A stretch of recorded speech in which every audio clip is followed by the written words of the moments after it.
to the state of Salesforce Implementations, or SOS for short.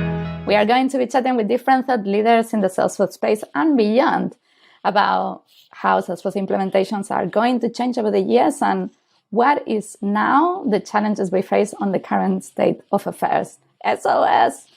My name is Inés Garcia, a Salesforce MVP Hall of Fame, and I help organizations to reduce waste of time, of effort, of finance, materials, energy. And in the context of today, well, DevOps can do both aid and hinder. Also in the call we have Lars Malmqvist. I'm a partner at Implement Consulting Group, a Salesforce CTA, and author of Salesforce Anti-Patterns. And we also have Francis. Hi, yeah, I'm Francis Pinder, and I work for NetStronghold and admin2architect.com. And my goal is really to inspire and create the next generation of Salesforce architects. So going from admin and developer to an architect. And I've trained over 100,000 people in Salesforce across the world. And I run Salesforce Posse podcast as well. And I am Christian Jorgensen. I'm a solution architect with Wake, an IBM company, and author of a new book, Salesforce End-to-End Implementation Handbook. And let me introduce today's guest, Pablo Gonzalez. He's a Salesforce architect at Salto, which is a CI/CD tool for Salesforce. He's the creator of Happy Soup, the most popular free app for Salesforce impact analysis. And he also teaches CI/CD and DevOps, which is fortunate as that is today's topics. So today we'll be talking about what is DevOps and what is it in a Salesforce context? What are some of the pitfalls, and where does Pablo see organizations struggling, and how can they work to overcome that to realize the value of DevOps practices and the mindset? So with that, let's get started.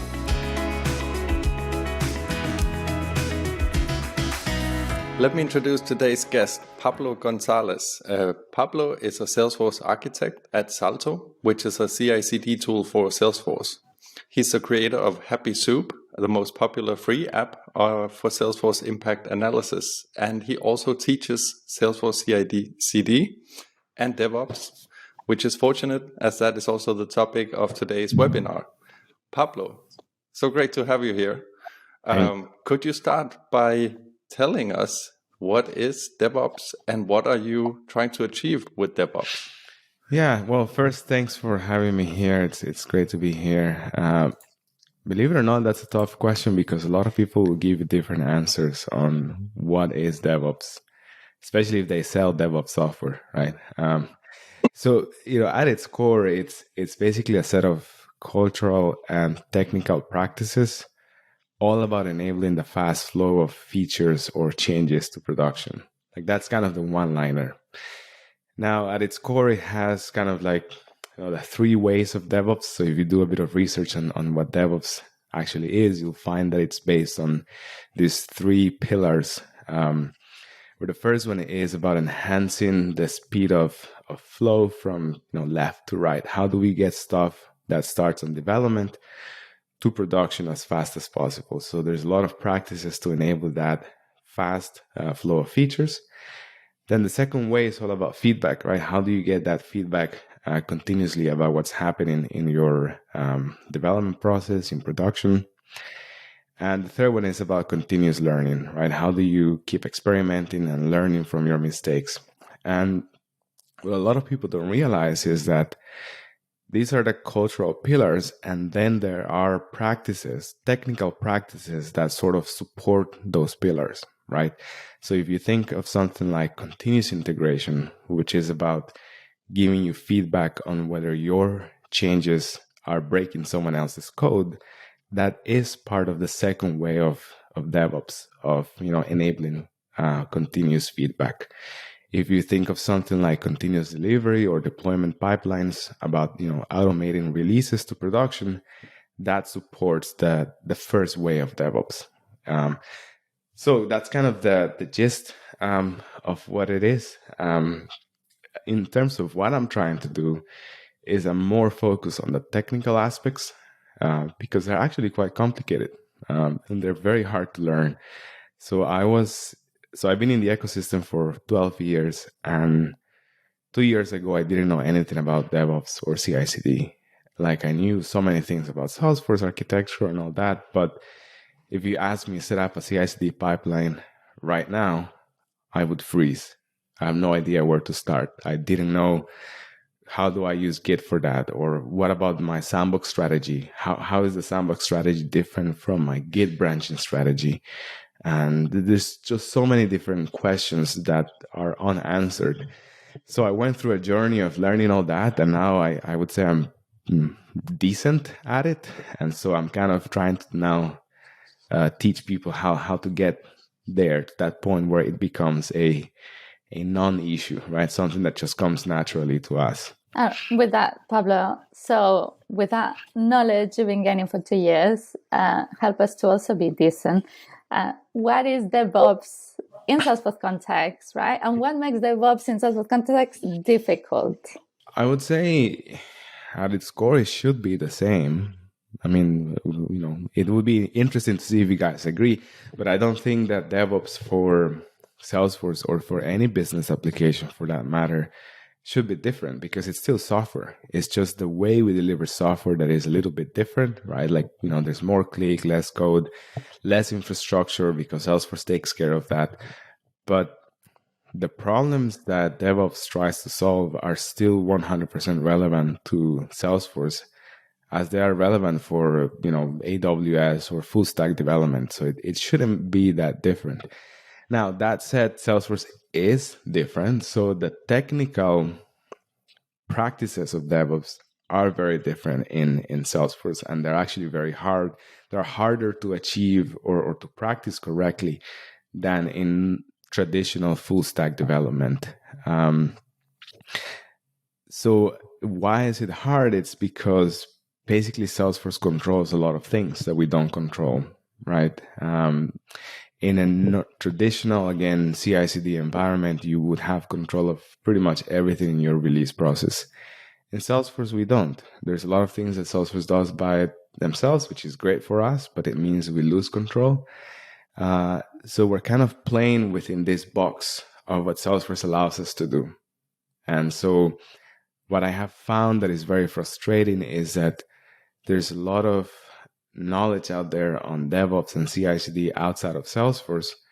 And when you come to Salesforce and you try to implement these technical practices, you are severely limited because you're working within this small box. Doesn't mean it's not possible. It just means it's a lot harder. Or it just in some cases it's just not possible. And you need to do it in a different way or use some workarounds. I don't know if that answers the question. Yeah, but I'm interested to know about like a story. Tell us something, one workaround. Just bring us down to earth. Well, I guess one specific example is, so the example of infrastructure as code. So one of the, again, other principles of DevOps is the importance of developers having production-like environments to do the work. So that's one of the problems in software that if you fix it, it has a great impact on software delivery. So what I mean by that is that sometimes if you're working on your machine, working on some code, that local environment where you're making those changes is very different from production, from, where you actually deploy your servers. And I'm talking about traditional software development. So a problem that used to happen in the past before infrastructure as code is that people, again, would do development locally and then they would push to production and realize nothing works because they didn't have access to an environment that was as close to production as possible. Usually these environments will be created months beforehand, or they would be very outdated. So with the rise of infrastructure as code, people can basically create environments based on configuration that's just written on a text file. So the same configuration that makes up your production environment, you can run that configuration on your computer. And so you're working on a pretty much copy of production. In Salesforce, that doesn't exist, right? Of course, you have sandboxes, which by default are production-like in terms of metadata. But I have worked in some Salesforce orgs that are very heavy on data, lots of CPQ configuration, lots of case routing stuff, custom objects that, dictate how things work behind the scenes. And so if you get a developer sandbox, that sandbox is pretty much useless because you don't have any data. And so nothing works. You have all the metadata and all the configuration, but all the configuration data is missing. And so it pretty much is useless. And you run into the same environment where you realize your features only work later, maybe in UAT, once you have access to a full sandbox. Long story short, the ability to create a replica of production accessible to anyone from configuration files is not possible in Salesforce. Even with the rise of Scratch orgs, it's not really straightforward to take a production org and recreate it as in a Scratch org.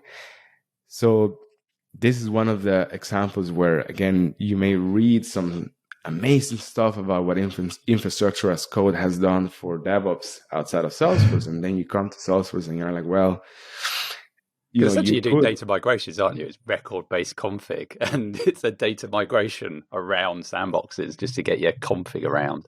Exactly. Yeah. Or you need specialized software for that. And there's some great software for that, for migrating records that are supposed to be configuration. But as I said, it's not native to the platform, right? So that's just one of the examples where it's just not that straightforward. So I always find, like, one of the things I find is, like, especially when you're coming into the Salesforce world and you're kind of used to kind of DevOps and, the outside of the world, is that, like, Salesforce production, your metadata and your config essentially is constantly changing, right, by the users making changes.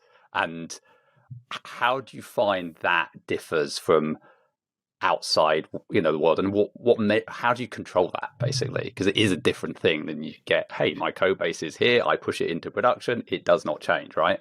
But in Salesforce, it does. So yeah. And not only it does, like, Salesforce was created with the idea of making changes in production, right? And like, good or bad, yeah.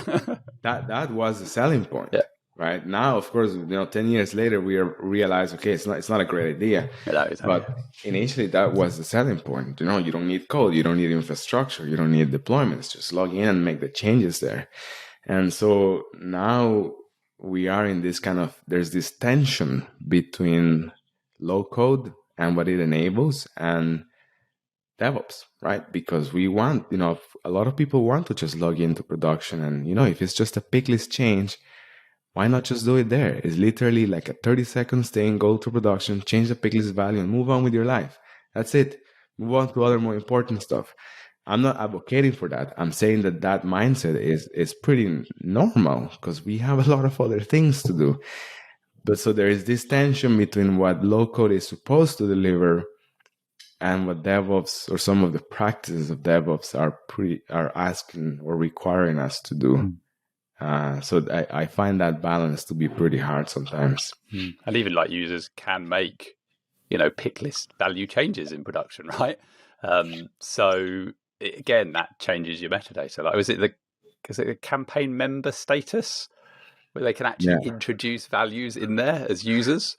So you're not even an admin, right? And you're changing values in your config essentially in production. Yeah. Well, I think that also a possible solution for that problem is, not being so much of a purist on DevOps, that everything has to be in source control, all the metadata has to be managed. Again, we are not dealing with traditional software development, and to some extent, we should embrace that. That it's almost like we're trying to take low code and no, let's bring it back to pro code, and let's bring it back to what didn't exist before. And it, to me, it doesn't make sense. So I think you need a balance of, maybe there's some stuff that you are okay with people changing in production. Maybe email templates. Maybe you have super users. Reports, dashboards, that can change email templates, reports, dashboards, or even some configuration data. And it's a totally valid business decision to be okay with letting go of that control and say, okay, we're not going to manage this on Git or in CI/CD, we're going to enable these people to do it themselves in production. As long as it's a conscious decision, right, that you're making, then I think it's totally valid.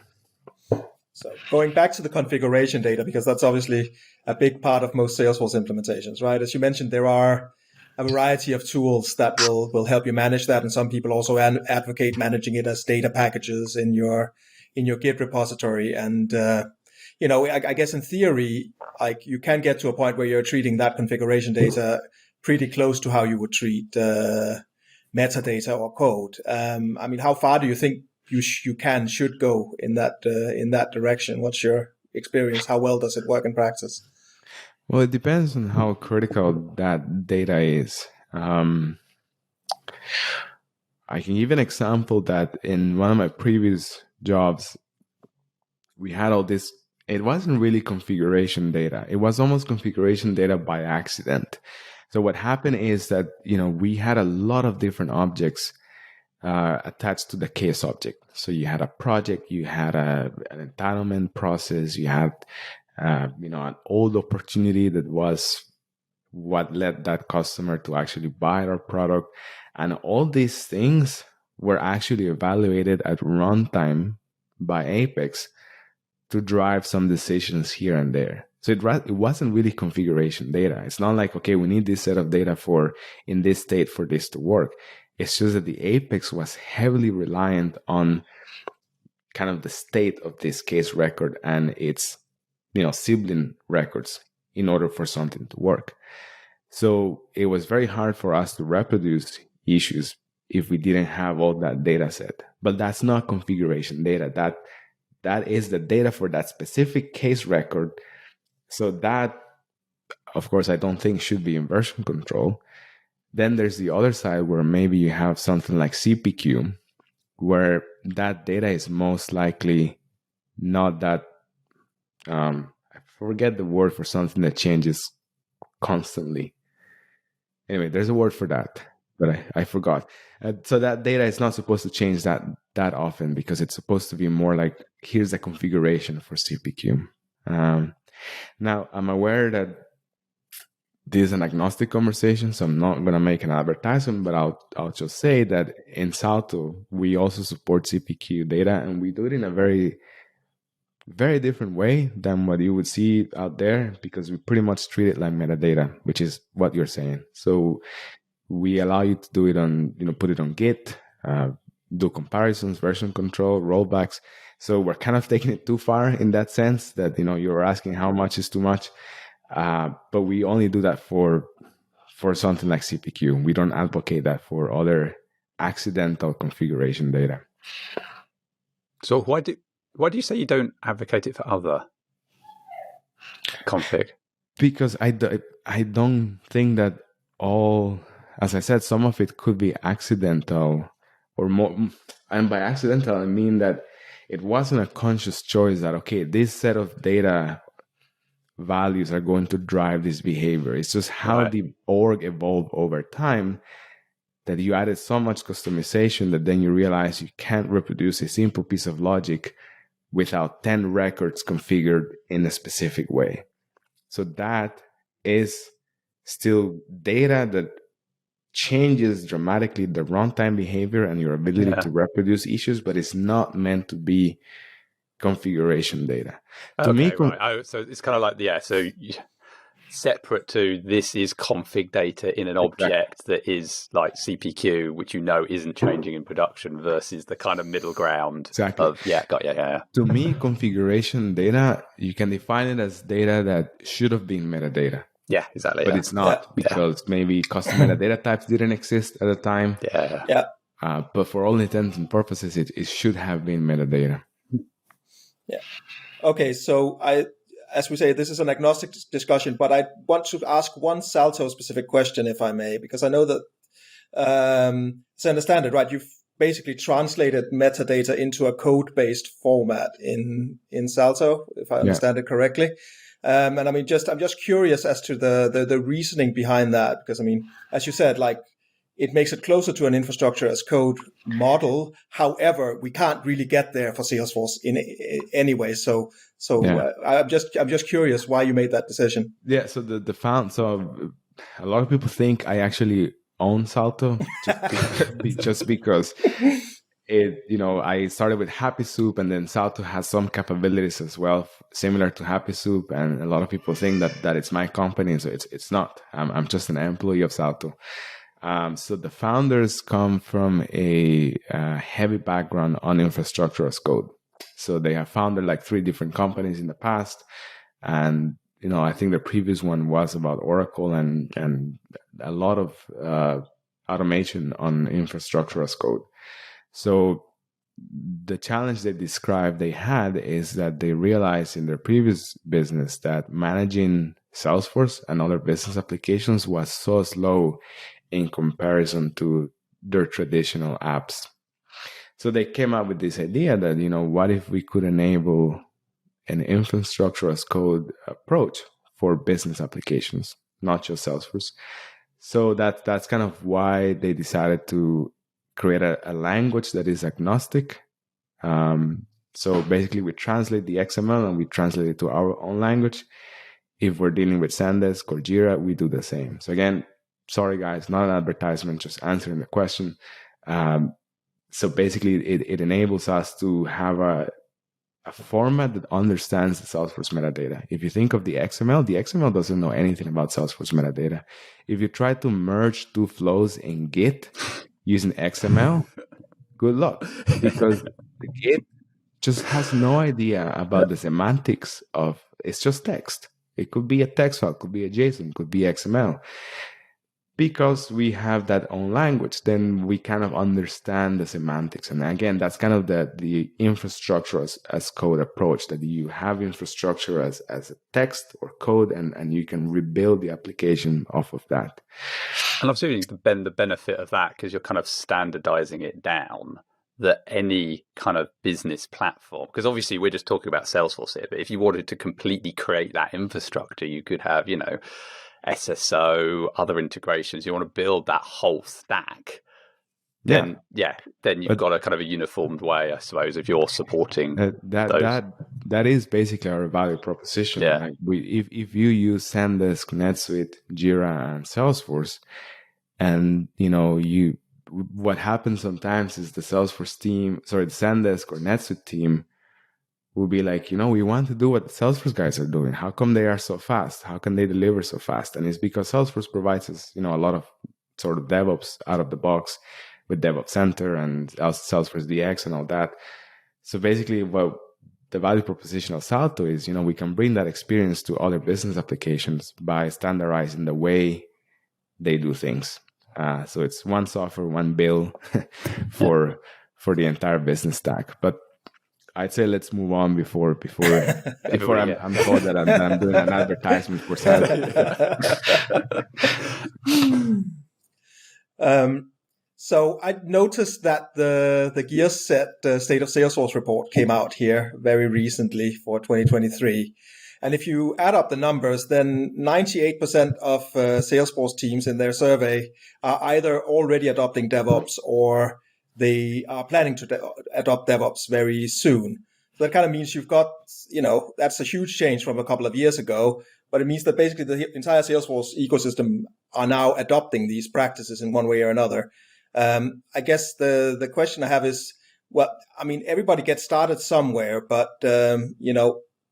how do you actually get these capabilities embedded into organizations? How do you start maturing them a little bit more? I think that would be relevant to a lot of Salesforce users at the moment. Yeah.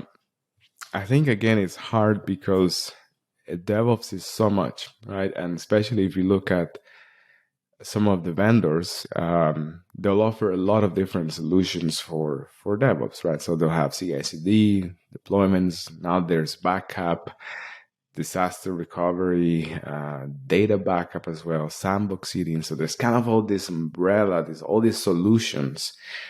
And for someone on the outside, it may not be clear, is that DevOps? Do I need all of those to do DevOps? Or how do I do DevOps, right? We go back to that definition that is not clear, because DevOps is kind of two things. You have the cultural pillars, and then you have the technical practices that enable those pillars.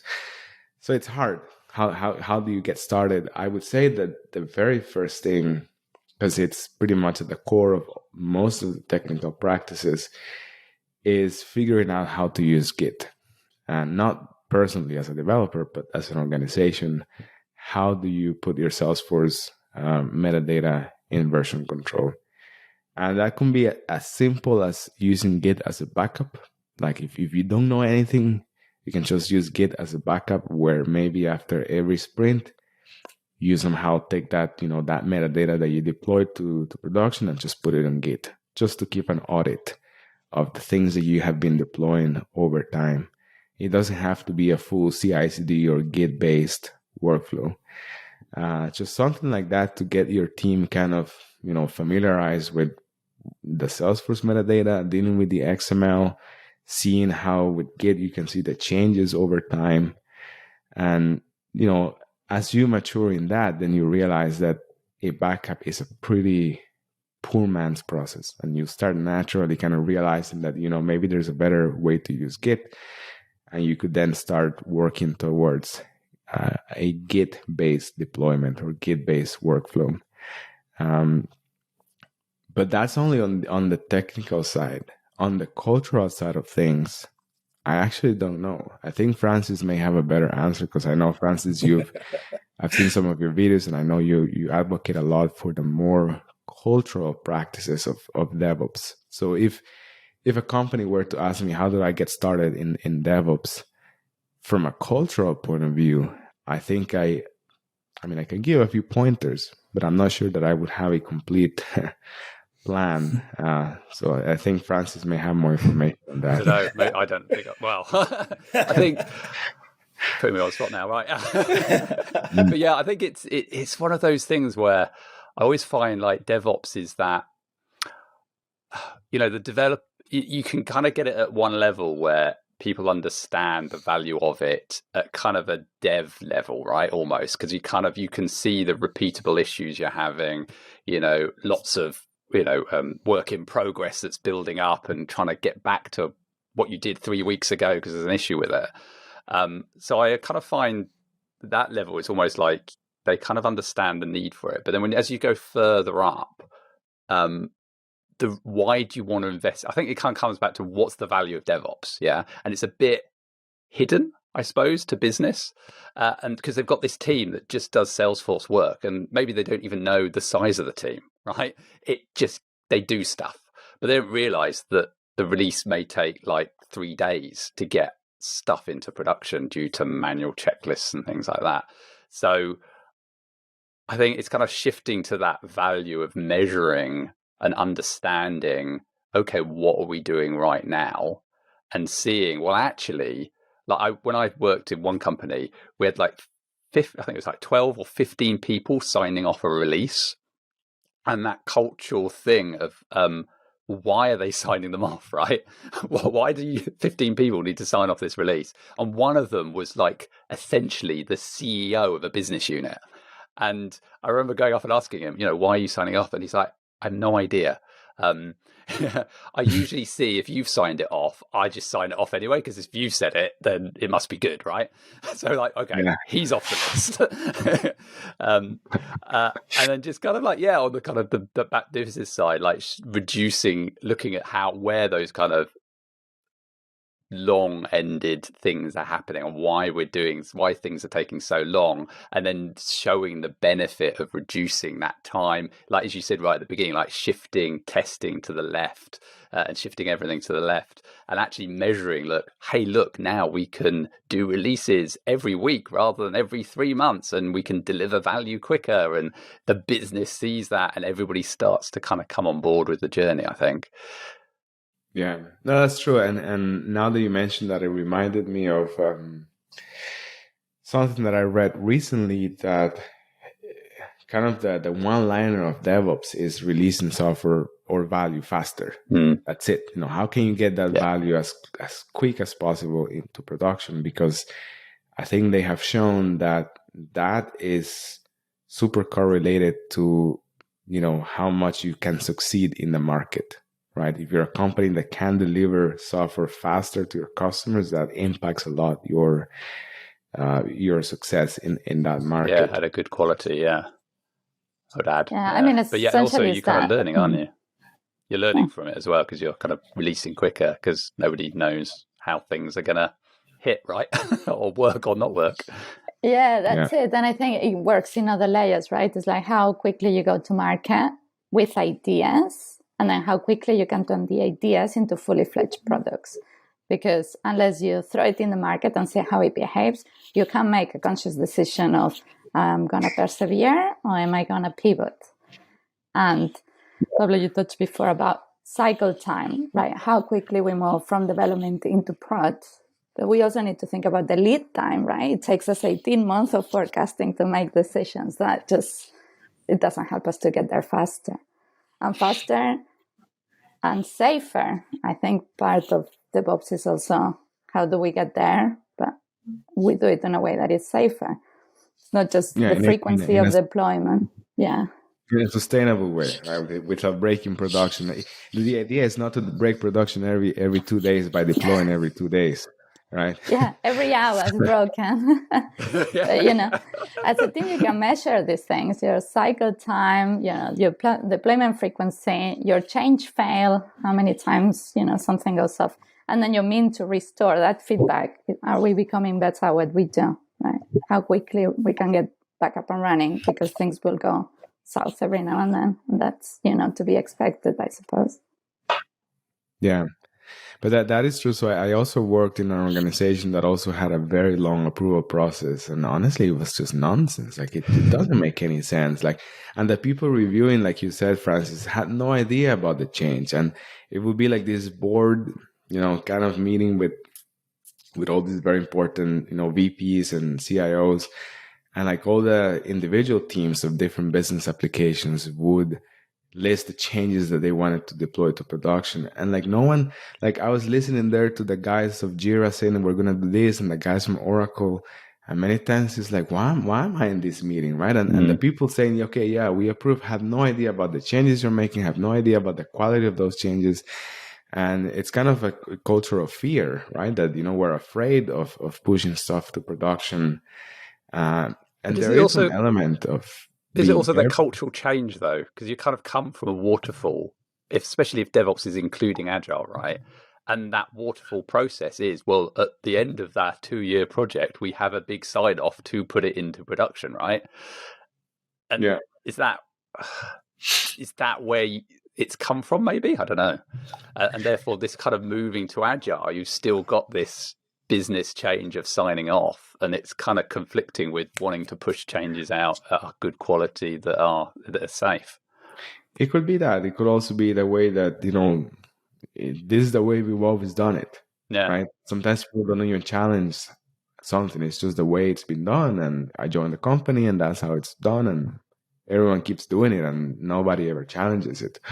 Also, these things are, it's very easy for us to say this, in this room, but to actually go to an organization and say, okay, stop doing that, right? Okay, it's, disband this board meeting process and let's just deploy to production is really hard. You need very senior people to be on board to make those decisions, and they need to be, bought in into the DevOps mindset. And so it's not easy to just go and enable change in an organization.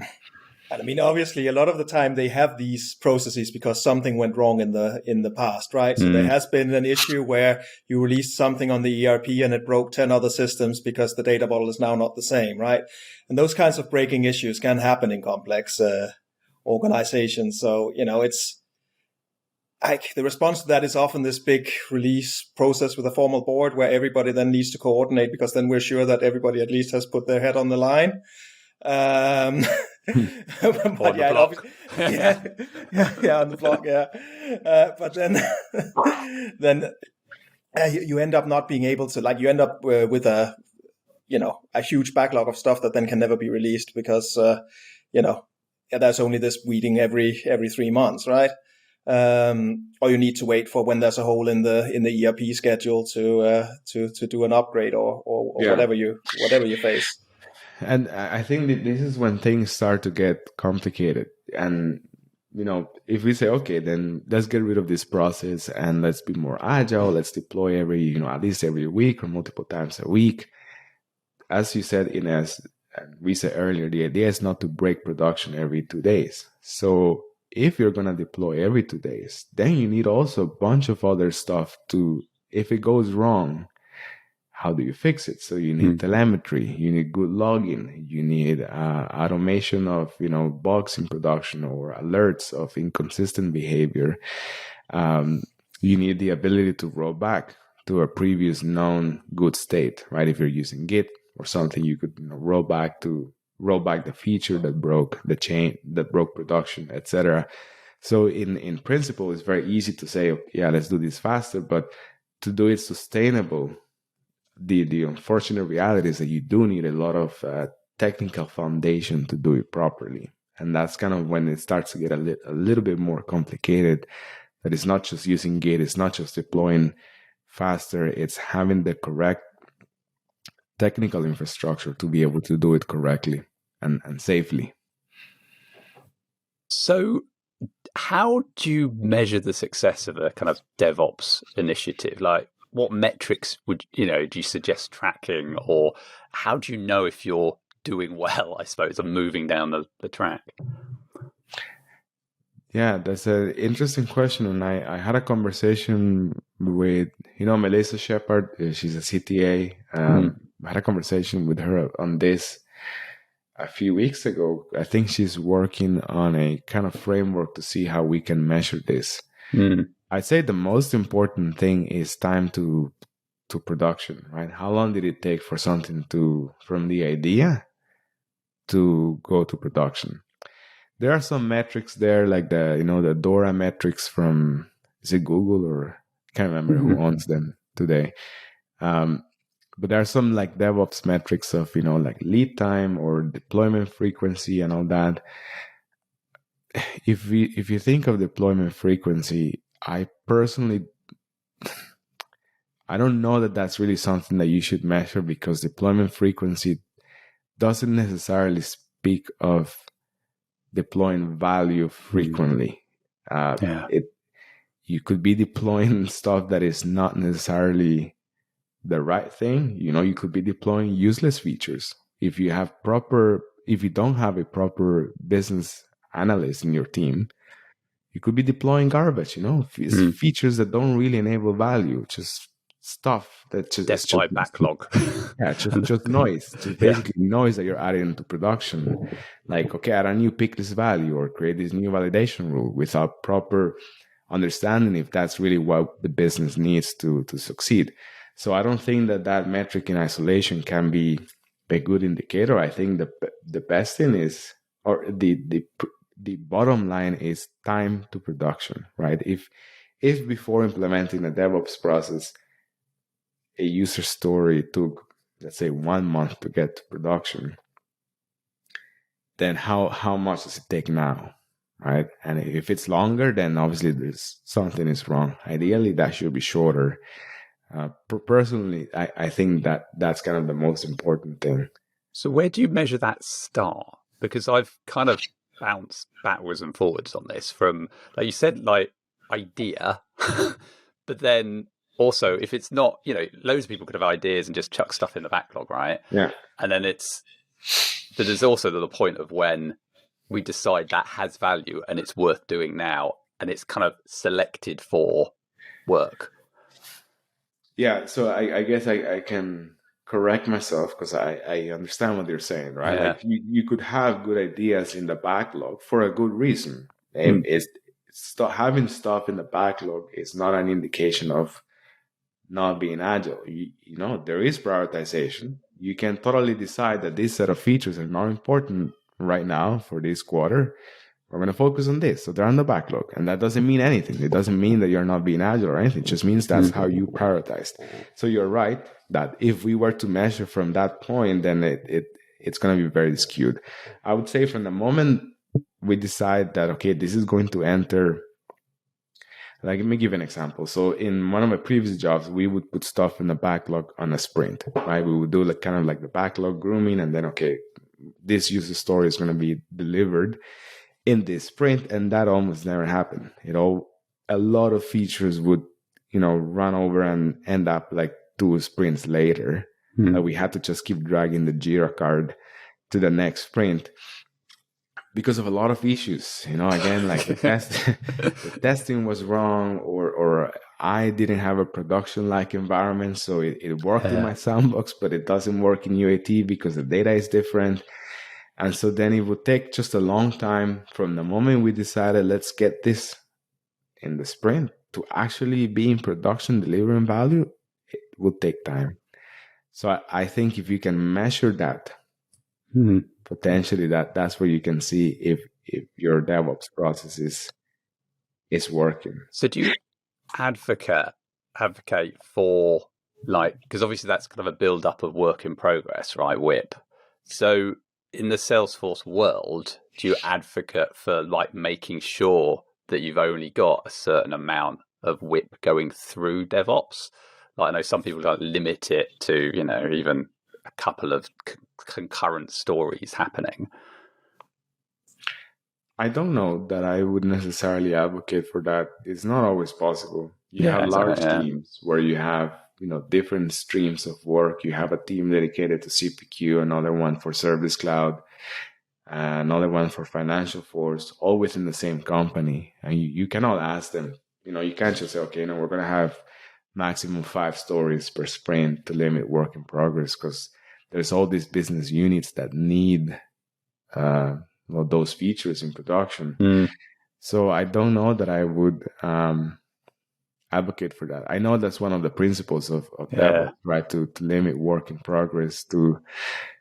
That's an interesting question, because I don't know, to be honest, if that's meant to be interpreted as an organization limit work in progress, or as an individual limit work in progress, right? Like, am I working on 10 different things at the same time, or am I working on one thing? I actually don't know how to interpret that practice. I don't know. Ines has probably got a better idea on that.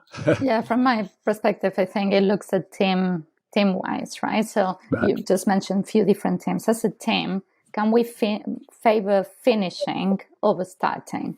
The starting things is fun. I start really a million things, but only things that are finished are the ones with potential to give value, with this idea of like time to production, right? So as a team of 5 or 10, it needs to be context-based, right?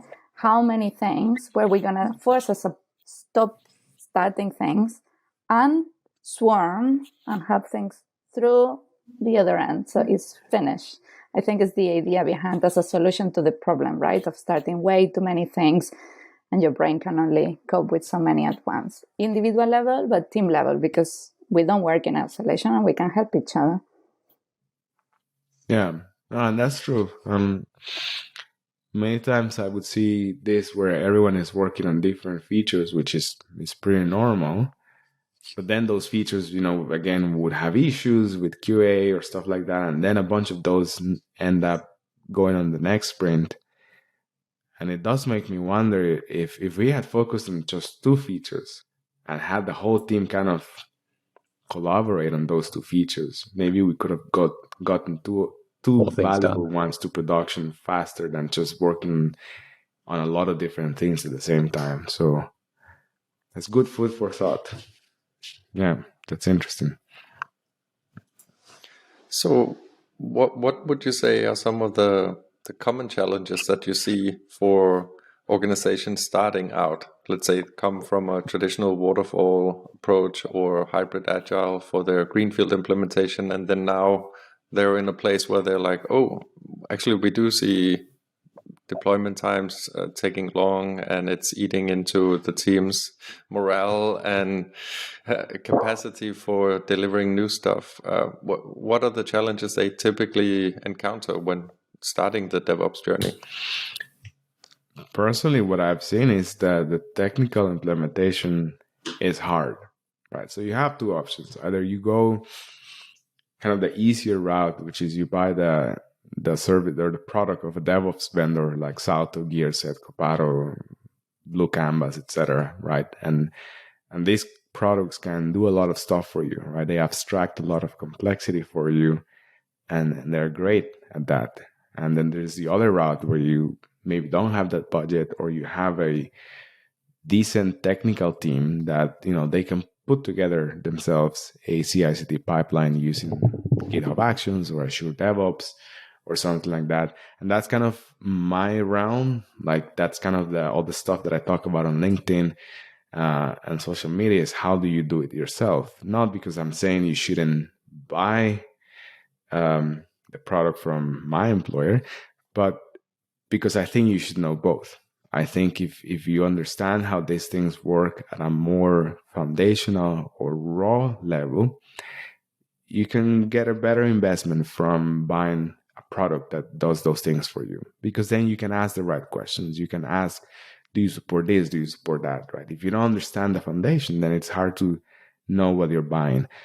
But if you go the route of doing it yourself because you don't have budget, or you have a decent technical team, it's still hard. Salesforce deployments are a pain. The metadata is hard to deal with. Some metadata types are very complex. There's a lot of metadata quirks. You almost have to become an expert in that. And it's almost like a whole realm, like a whole, piece of the Salesforce ecosystem, all about metadata and APIs, and Salesforce DX is pretty much in specialization, and it is hard. And another thing that is hard is to get everyone in your development team on board, because it does require changes to their process, right? They need to, let's say they need to create a Git branch, and they need to pull their changes from that org, and then they need to commit them. They need to do a pull request. They need to make sure they have all the right files. And sometimes that can feel like a drag. It's just easier to create a change set and just push it to the next environment. And so getting people to actually follow that process, in my experience, sometimes is hard because of technical skills. Maybe Git feels too complicated, or the whole concept of CI/CD feels like too big and they don't really understand why they are doing it, or they just don't see the value. And so I think adoption of this technical practices is a big challenge, especially for admins. That's a big problem as well, because like people that are not used to like code and Git and all that, it's always a kind of like an elephant in the room, right? Okay, we have this whole CI/CD pipeline and we have everything automated, but then what about low-code users? What about admins who may not be familiar with that? There's no answer. How do you include those changes for those users? Either you teach them Git, and they have to learn Git, and you make it a kind of like a thing that if you work here, you have to use Git, or you use a product that can, do that for you. But then there's a cost. So it's always a trade-off there. And then if you're doing it manually, potentially that could end up costing more than actually getting the tool in the first place, right? Yeah, exactly. So I think that's probably one of the common challenges. And then the other thing, as we spoke earlier, is it's hard to measure. You're doing all these things, and is it working? Am I doing it right? Like, what's the point? And again, hard to measure, but also hard to get people to see the value, both in your team and externally. Let me give you a very real example. Is if you set up CI/CD yourself, you may need your team to spend some time learning Git, learning Salesforce DX. Somebody's going to have to become kind of the champion of that in your team. All that stuff takes time off the sprint, right? And the business can be like, well, what about these features and what about these things that we want delivered? And it's hard to make that case because it's almost like an invisible thing that you're doing. Like your team is busy learning all these things, and it's hard to explain to the business how is that going to benefit them in the long run. I wonder what your experience is, how long it takes, or when, at what point when people or organization get started on the journey, is it, oh, that's when the business says, okay, we can really see a change here? Like, how long does it typically take until both the people, the admins, or everybody on the team actually start seeing the value in it, and the same for the business, right? I don't know, to be honest. Like, I don't know a specific time frame because I've never seen one like that. It's more of things that stop happening, like less deployment fires on the weekend. Like, I've had to work weekends fixing stuff, that the deployment didn't go right on a Friday evening, stuff like that. So, or having to explain to the business that this feature is going to be delayed, or it's not going to work as you expected, or it's going to have a limited scope. So I say when you start seeing a shift on those things, when those things sort of stop happening, where you don't have these fires in production or on the weekend, you may not realize why that's happening, but that's probably a good indicator that you're doing things right, that something is changing in the right direction. I think, it kind of goes back to that whole, measuring how long things take and where your gaps are, and then seeing actually we don't have those weekends fighting fires. We've had less critical issues. We've had less rollbacks. We've had less, and showing the value in that. And that's all, all that time has then been put back into the agile process of delivering more stuff. Yeah. Another thing that can happen is you can be pretty efficient without DevOps. Like you could have if you're a smaller company, you can have an efficient Salesforce team. Let's say they're all very technical. They know the SFDX well and all that. And with like minimal DevOps, you can be efficient. So personally, I don't think that it's like all or none, that only with DevOps, can you do things efficiently? No, it's a set of practices, and they are meant to solve a problem that you may not have, right? If you read some of the horror stories of DevOps, where, like this team, was releasing every 3 months and everything would break in production, or once the feature was in UAT, it was very different from what they envisioned. Those are horror stories, and they're real. So when you apply DevOps to a process or a company like that, then the impact is very clear, right? You can see, okay, yeah, it used to take us 3 months. Now it takes us 1 week. But if you have a decent, efficient team that is deploying, let's say, every 2 weeks with a minimal DevOps process, a good agile, if you come and now implement a tool or CI/CD and Git and all that, you may not see a huge change. There may be some incremental improvements, like, okay, now we can see the history of changes, and that allows us to debug issues a little bit faster.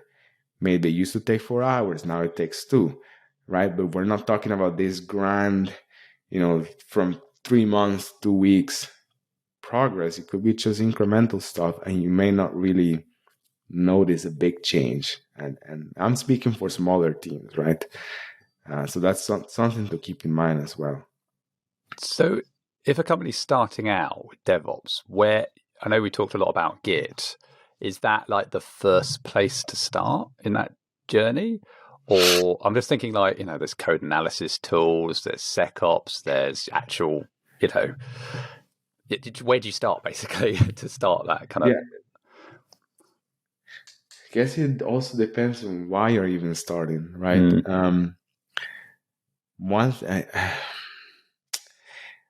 I would start with a real pain point so that you're not making up problems or solving problems you don't exist. So let's say, and I know you spoke about this in one of your newsletters or videos about the theory of constraints, which is one of the things that DevOps advocates a lot, which is figure out what's the bottleneck, what is slowing things down, and fix that. And just focus on fixing that, and that's it. And when that's fixed, then move on to the next bottleneck.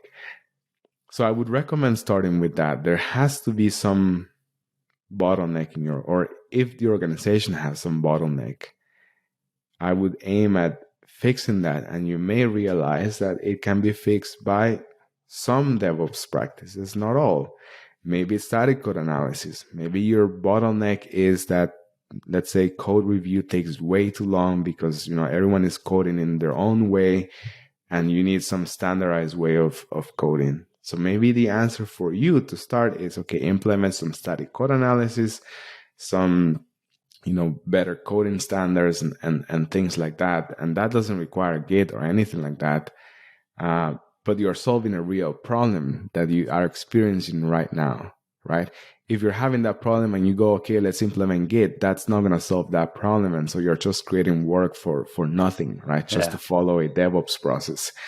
So I would say you should start with fixing a real problem that you have and move on from there. Yeah. Because even could be just communications, communicating between teams is your issue, Yeah. I've had this conversation with a colleague of mine that you actually don't need CI/CD for DevOps. Because again, at its core is a set of cultural practices. How do you move things fast? How do you get feedback? And how do you continuously learn? And you can actually do these things without a heavy infrastructure of automation and tool. Of course, these things make it a lot easier, but you could also have those things and not be practicing those cultural aspects. So at its core is, you could just focus on practicing those cultural things, which could be a Slack channel to talk about, changes that are going on, or more efficient stand-ups. I'm sure, Ines, you have a lot to talk about, efficient stand-ups. Are we just talking, noise about things we're working on with and just wasting everyone's time?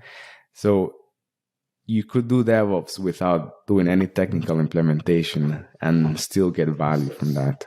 I think that's a really good point to maybe wrap up on. I think this has been awesome. Thank you so much, Pablo, for taking the time to share your wisdom with us. Thanks.